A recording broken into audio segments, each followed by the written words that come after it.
Hello viewers, আমি বিমাইতি আর আপনারা দেখছেন techbgmwb ইউটিউব চ্যানেল। আশা করি আপনারা প্রত্যেকে ভালোই আছেন। তো ভিউয়ার্স, আজকের এই ভিডিওতে আমি আপনাদেরকে দেখাবো কিভাবে খুব সহজেই খুব কম পরিশ্রমে একটা আকর্ষণীয় প্রফেশনাল লোগো তৈরি করবেন। তো বেশি কথা না বাড়িয়ে মূল ভিডিওতে চলে যাব। তার আগে আপনাদের কাছে আমার একটা ছোট্ট রিকোয়েস্ট, আপনারা যদি এই চ্যানেলটি প্রথমবারের জন্য ভিজিট করে থাকেন তাহলে ভিডিওর নিচে থাকা সাবস্ক্রাইব বাটনে ক্লিক করে চ্যানেলটিকে অবশ্যই সাবস্ক্রাইব করে দিবেন। আর আমার পরবর্তী ভিডিও নোটিফিকেশনগুলো সবার আগে পাওয়ার জন্য পাশে থাকা বেল আইকনটি অলে প্রেস করে রাখবেন।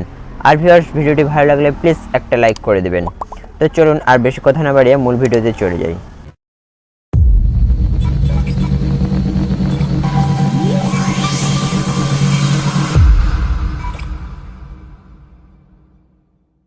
তো ভিউয়ার্স, আমি প্রফেশনাল লোগো ডিজাইন করার জন্য পিক্সেল নামক অ্যাপটিকে ইউজ করছি। তো আপনারাও পিক্সেল নামক অ্যাপটিকে ওপেন করবেন। ওপেন করে নেওয়ার পর এখানে যে নিউ টেক্সট লেখাটি আছে তো সেটার উপর ক্লিক করে দিচ্ছি। তারপর এখানে এটাকে ডিলিট করে দেবো। তো ডিলিট অপশানে ক্লিক করে দেবো, তারপর ওকে করতে ক্লিক করে দেবো। এরপর টেক্সটটি ডিলিট হয়ে যাবে। এরপর কি করবেন, এটা আপনাদের যদি অন্য কোনো সাইজের থাকে তো সেটাকে স্কোয়ার শেপে করে নেবেন। তো তার জন্য কি করবেন, থ্রি ডট অপশানে ক্লিক করবেন, তারপর ইমেজ সাইজ যেটা আছে তো সেই ইমেজ সাইজের উপর ক্লিক করবেন। এখানে কাস্টম আছে তো সেটা কাস্টম থেকে এখানে স্কোয়ার যে অপশানটা আছে সেটার উপর ক্লিক করবেন, তারপর ওকে করে দেবেন। এটা করে দিলে আপনার এই যে ইমেজ সাইজটা সেটা স্কোয়ার হয়ে যাবে। এরপর এটা একটা কালার দিয়ে দিচ্ছি। তো এটা হোয়াইট কালার দিয়ে দেবো। তার জন্য এই চার কোণায় যে দুটো ঘরের অপশান আছে তো সেটার উপর ক্লিক করলাম। এরপর কালার অপশানে ক্লিক করে দেবো। তারপর এখানে যে কালার লেখা আছে সেটার উপর ক্লিক করব। তারপর এখানে দেখুন হোয়াইট কালার যেটা আছে সেটা সিলেক্ট করব, তারপর টিক করে দেব। টিক করে দেওয়া হয়ে গেল। এরপর একটা শেপ নিয়ে নেব। যেহেতু আমাদের ইউটিউব চ্যানেলের লোগোটিকে বৃত্ত শেপে দেখায় তো সেই জন্য একটা বৃত্ত শেপ নিয়ে নেব। তার জন্য এই যে একটা ছকোণা ঘরের অপশান আছে তো সেটার উপর ক্লিক করব। তারপর এখানে দেখুন একটা শেপ অপশান আছে তো সেই শেপ অপশানের উপর ক্লিক করে দেওয়ার পর এখানে যে শেপসের সাইজটা আছে তার সাইডে যে অ্যারো অপশানটা অ্যারো চিহ্নটা আছে তো সেটার উপর ক্লিক করব। এরপর এখানে সার্কেল শেপটা নিয়ে নেব। এরপর কি করব, এটার কালার একটা দিয়ে দেবো। কালার দেব না, গার্ডিয়ানটাই দিয়ে দেবো, গার্ডিয়ান কালারটা। তো এই কালারটাই আমি চুজ করে নিচ্ছি। এরপর এটাকে টিক করে দেবো। টিক করে দেওয়ার পর এটা হয়ে গেছে। এরপর এটাকে বড় করে নেব, একদম পুরো স্কোয়ারের মাপে এটাকে করে দেবো। তো রিলেটিভ সাইজের ওপর ক্লিক করে দেবো। তারপর ওয়েট সেটা 50% আছে তো সবগুলো 100% করে দেবো। 100% করে দেওয়ার পর টিক করে দেবো। টিক করে দেওয়ার পর রিলেটিভ পজিশন যেটা আছে সেটার উপর ক্লিক করব। তারপর দুটোর মাঝের অপশানগুলোতে ক্লিক করে দেবো। এরপর টিক করে দেবো। টিক করে দেওয়ার পর দেখুন শেপটা কিন্তু মাঝে চলে আসছে। এরপর স্ক্রল ডাউন করব। স্ক্রল ডাউন করার পর এখানে একটা অপশান পেয়ে যাবেন এমবস। তো সেই এমবসের উপর ক্লিক করব, তারপর এনেবল করে দেবো। এনেবল করে দেওয়ার পর এখানে লাইট অ্যাঙ্গেলটা 90 ডিগ্রি আছে তো সেটাকে আমরা 280 ডিগ্রি করে নেব। তারপর টিক করে দেবো। টিক করে দেওয়া হয়ে গেলে এরপর আমরা টাইপ করব। আমার চ্যানেল নাম যেহেতু ছোট্ট ইনফরমেশন তাই আমি ছোট্ট সি নেব, তারপর নিচে ইনফরমেশনটা লিখে দেব। তাই আমি কি করব, এখানে যে এ লেখা অপশানটা আছে সেটার উপর ক্লিক করব। এখানে টেক্সট অপশানে ক্লিক করব। তারপর এখানে দেখুন এডিট করার জন্য এই যে পেন্সিল আইকন দিয়ে এডিটর অপশানটা আছে সেটার উপর ক্লিক করব। এরপর এই নিউ টেক্সট লেখাটিকে ক্লিয়ার করে দেব। তারপর এখানে একটা সি লিখে দেব, তারপর ডান করে দেব, তারপর ওকে করে দেব।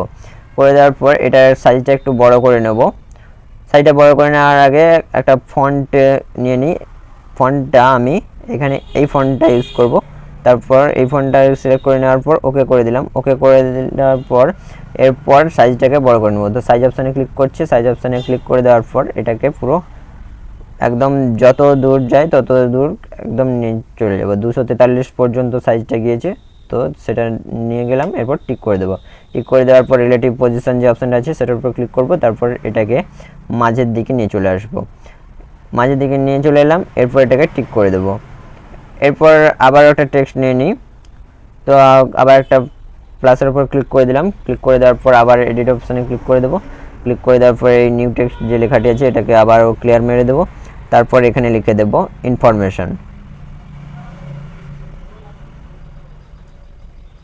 ইনফরমেশন লিখে দেওয়ার পর এরপর ডান করে দেবো। ডান করে দেওয়ার পর ওকে করে দেবো। ওকে করে দেওয়ার পর ইনফরমেশন লেখাটি চলে আসছে। এরপর এটাকেও একটা ফন্ট দিয়ে দেবো। ফন্টের উপর ক্লিক করে দিলাম। ফন্টের উপর ক্লিক করে দেওয়ার পর এটার একটা ফন্ট দিয়ে দেব, এই ফন্টটা দিয়ে দিলাম, এরপর ওকে করে দেব। ওকে করে দেওয়ার পর এরপর এটাকেও মাঝে নিয়ে চলে আসব। তার জন্য কি করব, এখানে রিলেটিভ পজিশন যে অপশানটা আছে সেটার উপর ক্লিক করব, মাঝে নিয়ে আসব, তারপর এটাকে মাঝের দিকে নিয়ে চলে এলাম। এরপর এটাকে সাইজ মতো বসাতে হবে। তো কি করব, এটাকে হাত দিয়ে টেনে ধরে সাইজ মতো বসিয়ে নেব।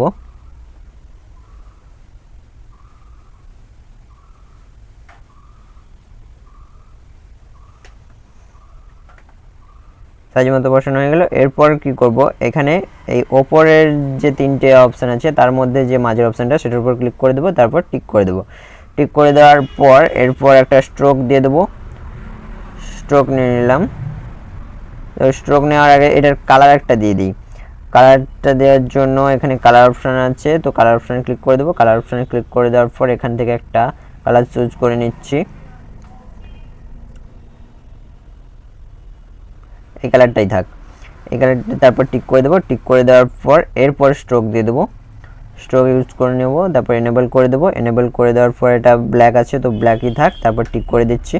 এরপর স্ট্রোকটা দিয়ে দেওয়ার পর একটু লেখাটা যদি আবারও কোনো দিকে নড়চড় হয়ে যায় তো তার জন্য আবার কি করব, রিলেটিভ পজিশনে ক্লিক করব, তারপর মাঝের অপশানে আবার ক্লিক করে দেবো। মাঝের অপশানে ক্লিক করে দেওয়ার পর দেখুন লেখাটা কিন্তু একটু সরে গেল বাম দিকে।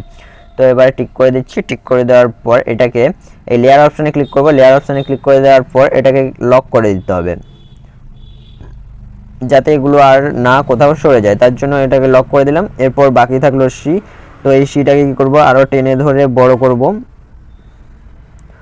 এটাকে টেনে ধরে আর একটু বড় করে দেওয়ার পর এটার কালার একটা দিয়ে দিই। কালার এটা দিয়ে দেবো ইয়েলো কালার। তো ইয়েলো কালারটা দিয়ে দেবো। এরপর টিক করে দেবো। তারপর এখানে একটা স্ট্রোক দিয়ে দেবো। স্ট্রোক দিয়ে দিলাম, এনেবল করে দিলাম, ব্ল্যাক চলে এলো। এরপর এটাকে টিক করে দেবো। টিক করে দেওয়ার পর আবার রিলেটিভ পজিশনে চলে যাব। রিলেটিভ পজিশনে চলে যাওয়ার পর এখানে মাঝের অপশানে ক্লিক করে দেবো। মাঝের অপশানে ক্লিক করে দেওয়ার পর দেখুন এই সির একটু চেপে আছে ইনফরমেশন লেখাটির উপর। তো তার জন্য কি করব, নর্মাল যে পজিশন অপশানটা আছে সেটার উপর ক্লিক করব। তারপর 6px থেকে সেটাকে কমিয়ে 1px করে নেব। তারপর ওপরের দিকে অ্যারো চিহ্ন যেটা আছে সেটার উপর ক্লিক করব। সেটার উপর ক্লিক করে দেওয়ার পর একটু ওপর দিকে তুলে নেব সিটাকে। তারপর টিক অপশানে ক্লিক করে দেবো। টিক অপশানে ক্লিক করে দেওয়ার পর এইবারে লেয়ার অপশানে ক্লিক করে আবার সিটাকেও লক করে দেবো। লক করে দেওয়া হয়ে গেল। এরপর কী করব, এখানে নিচে একটা অপশান আছে দেখুন, সেই একই অপশান, এই চার কোণায় যে দুটো ঘরের অপশান আছে সেই অপশানের উপর ক্লিক করব। এখানে দেখুন তারপরে এই যে ওপরে যে 2 নম্বর অপশানটি আছে ট্রান্সপারেন্ট, তো সেই অপশানের উপর ক্লিক করে দেবো। সেটার উপর ক্লিক করে দিলে কি হবে, আপনার এই যে ব্যাকগ্রাউন্ডটা সেটা রিমুভ হয়ে গেল, কেবলমাত্র আপনার মেন লোগোটি থেকে গেল। এরপর এটা হয়ে যাওয়ার পর আপনি কি করবেন, এখানে দেখুন 3 ডট অপশানে ক্লিক করবেন। 3 ডট অপশানে ক্লিক করার পর এখানে এক্সপোর্ট ইমেজ যে অপশানটা আছে সেটার উপর ক্লিক করে দেবেন।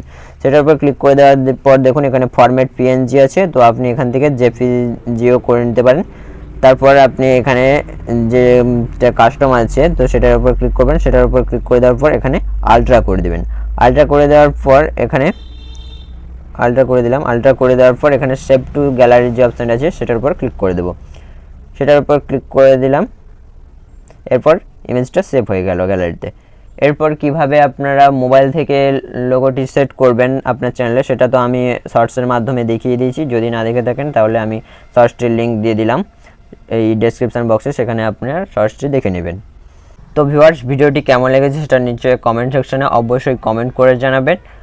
আর যদি আপনার কোনো কিছু জানার থাকে এই ভিডিওর বিষয়ে তো সেটাও নিচে অবশ্যই কমেন্ট সেকশনে কমেন্ট করে জানিয়ে দেবেন। তো আজকের ভিডিওটি এই পর্যন্তই, দেখা হবে পরের ভিডিওতে। ততক্ষণ ভালো থাকুন, সুস্থ থাকুন, বেস্ট অফ লাক, বাই।